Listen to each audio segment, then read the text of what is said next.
Welcome to The Terrible Take, a daily segment telling Steeler Nation what's on our minds. I'm Melanie Friedlander. After months of anticipation, the 2023 NFL Draft is finally in the books, and I think it's safe to say that Steelers fans are very happy with the results. Credit to new general manager Omar Khan and head coach Mike Tomlin for adding talented players in areas of need with a limited number of draft picks. One other reason I will give them credit: they did not take any unnecessary risks.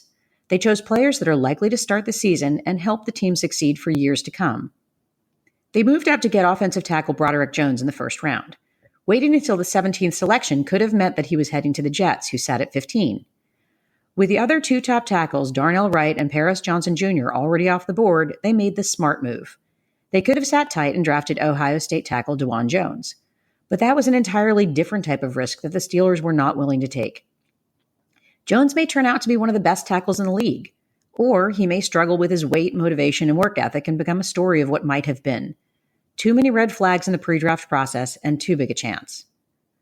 Owning the top pick in the second round, the Steelers reportedly got multiple offers to trade down. It sure would have been nice to get that fourth-round draft pick back after spending it to get Jones, and maybe even one or two in the fifth round. But would cornerback Joey Porter still be there a few slots later? Once again, the team chose a sure thing over a risk that might have left them without their preferred player.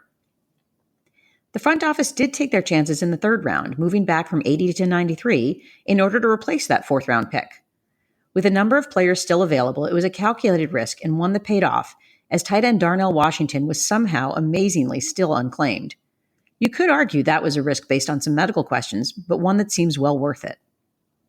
There were other talented players that would have fit the Steelers' roster and scheme well, such as linebacker Jeremy Banks, who was a complete fit in Alex Kozor's what the Steelers look for at inside linebacker, an area of significant need. But his NCAA misadventures are reminiscent of running back LeGarrette Blount's, who was in Pittsburgh long enough for a cup of coffee and to help get Le'Veon Bell suspended 3 games courtesy of a marijuana joyride.